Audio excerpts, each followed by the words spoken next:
20वीं सदी के शुरुआती दशकों और प्रथम विश्व युद्ध के दौर में मॉर्गन साम्राज्य की भूमिका के बारे में बात करते हैं।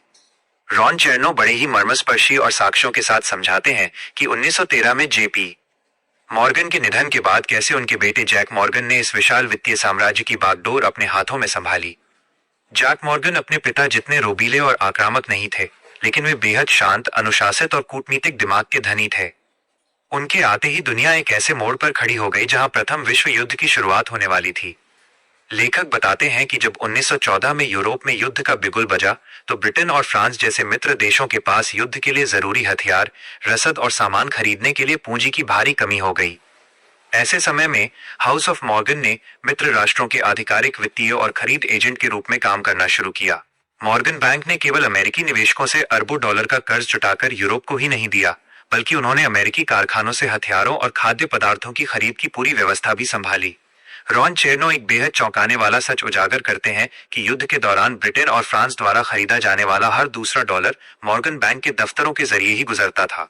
इस प्रक्रिया ने अमेरिका को एक कर्जदार देश से बदलकर दुनिया का सबसे बड़ा कर्जदाता देश बना दिया, और इस बदलाव के केंद्र में मॉर्गन साम्राज्य खड़ा था।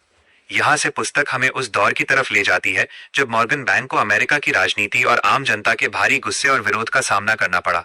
प्रथम विश्व युद्ध के बाद अमेरिका में एक वर्ग ये मानने लगा था कि देश को युद्ध में धकेलने के पीछे वॉल स्ट्रीट के बैंकरों का स्वार्थ था, ताकि वे अपने दिए गए कर्ज की वसूली कर सकें। रॉन चेर्नो समझाते हैं कि कैसे अमेरिकी कांग्रेस ने नई समिति, नोए कमेटी का गठन किया और जैक मॉर्गन को संसद में पूछताछ के लिए कटघरे में खड़ा कर दिया गया।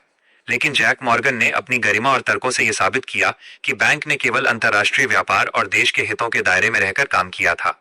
इसके बाद पुस्तक हमें 1929 की भयंकर आर्थिक मंदी यानी द ग्रेट डिप्रेशन और उसके बाद के उस कानून की तरफ ले जाती है जिसने मॉर्गन साम्राज्य के दो टुकड़े कर दिए। रॉन चेर्नो बताते हैं कि मंदी के बाद अमेरिकी सरकार को यह एहसास हुआ कि अगर एक ही बैंक आम जनता के पैसे जमा भी करेगा और उसी पैसे से शेयर बाजार में सट्टेबाजी या इन्वेस्टमेंट बैंकिंग भी करेगा, तो पूरी अर्थव्यवस्था के लिए बहुत बड़ा खतरा पैदा हो जाएगा। इसके नतीजे के रूप में 1933 में ग्लास स्टीगल एक्ट लागू किया गया। इस कानून ने बैंकों को वाणिज्यिक यानी कमर्शियल बैंकिंग और निवेश यानी इन्वेस्टमेंट बैंकिंग में से किसी एक को चुनने पर मजबूर कर दिया। लेखक बताते हैं कि इस कानून के कारण मॉर्गन साम्राज्य को भारी मन से दो अलग अलग हिस्सों में विभाजित होना पड़ा। एक हिस्सा बना JP Morgan and company JP Morgan और को, जिसने केवल पारंपरिक कमर्शियल बैंकिंग पर ध्यान दिया, और दूसरा हिस्सा बना मॉर्गन स्टैनली, जिसे जैक मॉर्गन के बेटे हेनरी मॉर्गन और उनके साथियों ने मिलकर एक स्वतंत्र इन्वेस्टमेंट बैंक के रूप में शुरू किया। रॉन चेर्नो कहते हैं कि भले ही साम्राज्य कागजों पर दो हिस्सों में बंट गया, लेकिन दोनों ही संस्थानों ने अपनी अपनी दुनिया में दबदबा और साख बनाए रखी। लेखक अपनी किताब के इस बेहद जटिल और आधुनिक दौर के हिस्से में द्वितीय विश्व युद्ध के बाद के समय और 20वीं सदी के उत्तरार्ध में मॉर्गन घराने के बदलते स्वरूप के बारे में बात करते हैं। रॉन चेर्नो बड़े ही मर्मस्पर्शी और बारीकी के साथ समझाते हैं कि कैसे युद्ध के बाद वैश्विक वित्तीय परिदृश्य पूरी तरह से बदलने लगा था। पुराने जमाने की वो जेंटलमैन बैंकिंग, जहां केवल व्यक्तिगत रिश्तों, आपसी भरोसे और गुप्त मीटिंगों के दम पर खरबों डॉलर के सौदे तय हो जाते थे, अब आधुनिक, आक्रामक और कॉर्पोरेट बैंकिंग के सामने फीकी पड़ने लगी थी। लेखक बताते हैं कि 1950 और 1960 के दशकों में वैश्विक व्यापार का विस्तार बहुत तेजी से हुआ। नई नई बहुराष्ट्रीय कंपनियां उभर रही थीं और उन्हें वित्तीय सेवाओं के लिए केवल एक बैंकर की सलाह नहीं, बल्कि विशाल पूंजी, जटिल तकनीकी समाधान और अंतर्राष्ट्रीय स्तर पर फैले नेटवर्क की जरूरत थी। ऐसे दौर में जेपी मॉर्गन एंड कंपनी और मॉर्गन स्टेनली दोनों को अपनी पुरानी परंपराओं और अभिजात वर्गीय ढर्रे को छोड़कर खुद को नए जमाने के हिसाब से ढालना पड़ा। मॉर्गन स्टेनली ने विलय और अधिग्रहण यानी मर्जर एंड एक्विजिशन M&A के क्षेत्र में महारत हासिल की, जबकि जेपी मॉर्गन ने कॉर्पोरेट लोन और अंतर्राष्ट्रीय करेंसी ट्रेडिंग में अपना डंका बजाया। यहाँ से पुस्तक हमें वित्तीय दुनिया में आने वाले उस भयंकर बदलाव की तरफ ले जाती है जिसे लेखक कॉर्पोरेट संस्कृति में उथल पुथल और भयंकर प्रतिस्पर्धा कहते हैं। रॉन चेर्नो बताते हैं कि 1970 और 1980 के दशक में वॉल स्ट्रीट पर हॉस्टाइल टेकओवर्स यानी कंपनियों को जबरदस्ती हथियाने और खरीदने का दौर शुरू हुआ। शुरुआत में मॉर्गन घराने ने इन आक्रामक और चालाकी भरे सौदों से दूरी बनाए रखी, क्योंकि उनका मानना था कि किसी कंपनी के मैनेजमेंट के खिलाफ जाकर उसे खरीदना अनैतिक है। लेकिन बाजार की गलाकाट प्रतिस्पर्धा और नए आक्रामक प्रतिस्पर्धियों जैसे गोल्डमैन सैक्स और सालोमन ब्रदर्स के दबाव के कारण अंततः मॉर्गन स्टेनली को भी इस आधुनिक सट्टेबाजी और विलय के खेल में उतरना ही पड़ा। रॉन चेर्नो इस बात पर भी गहरा प्रकाश डालते हैं कि कैसे मॉर्गन बैंक की पहचान केवल अमेरिका तक सीमित न रहकर यूरोप, एशिया और लैटिन अमेरिका के कोने कोने तक फैल गई। मॉर्गन घराने ने लैटिन अमेरिकी देशों के कर्ज संकट को सुलझाने से लेकर यूरोपीय पुनरुद्धार में महत्वपूर्ण वित्तीय भूमिका निभाई। हालांकि इस वैश्विक विस्तार के साथ ही जोखिम भी बढ़ता गया। अब बैंकों को केवल व्यक्तिगत दिवालियापन का नहीं बल्कि पूरे के पूरे देशों के कर्ज में डूब जाने का खतरा सताने लगा था।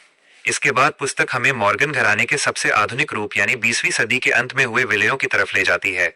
रॉन चेर्नो बताते हैं कि 1990 के दशक में जब वित्तीय बाजारों में नियमों को ढीला किया गया तो कमर्शियल और इन्वेस्टमेंट बैंकिंग की रेखाएं एक बार फिर धुंधली होने लगी। सन 2000 में जेपी मॉर्गन एंड कंपनी का विलय न्यूयॉर्क के प्रसिद्ध चेस मैनहट्टन बैंक के साथ हुआ, जिससे आज का जेपी मॉर्गन चेस वजूद में आया। यह विलय इस बात का प्रतीक था कि पुराना अभिजात वर्गीय हाउस ऑफ मॉर्गन अब दुनिया की सबसे विशाल, सर्वव्यापी और आधुनिक वित्तीय मशीनरी में पूरी तरह से बदल चुका है। लेखक रॉन चेर्नो अपनी इस विशाल पुलित्जर पुरस्कार विजेता और आंखें खोल देने वाली महागाथा के अंतिम हिस्से में उस कालजयी निष्कर्ष पर पहुंचते हैं जो हर एक पाठक, अर्थशास्त्री और आम नागरिक के दिल में आधुनिक वित्तीय दुनिया के प्रति एक गहरा नजरिया भर देता है। लेखक साफ शब्दों में कहते हैं कि द हाउस ऑफ मॉर्गन की यह 150 सालों की कहानी केवल एक परिवार या एक बैंक के उत्थान और पतन का लेखा जोखा नहीं है, बल्कि यह खुद आधुनिक पूंजीवाद, वॉल स्ट्रीट और वैश्विक अर्थव्यवस्था के जन्म और विकास की असली दास्तान है।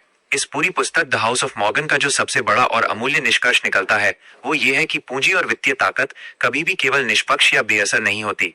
पैसा और बैंकिंग व्यवस्था हमेशा दुनिया के भूगोल, राजनीति, युद्ध और इंसानी इतिहास की दिशा तय करने वाले सबसे ताकतवर अदृश्य धागे रहे हैं।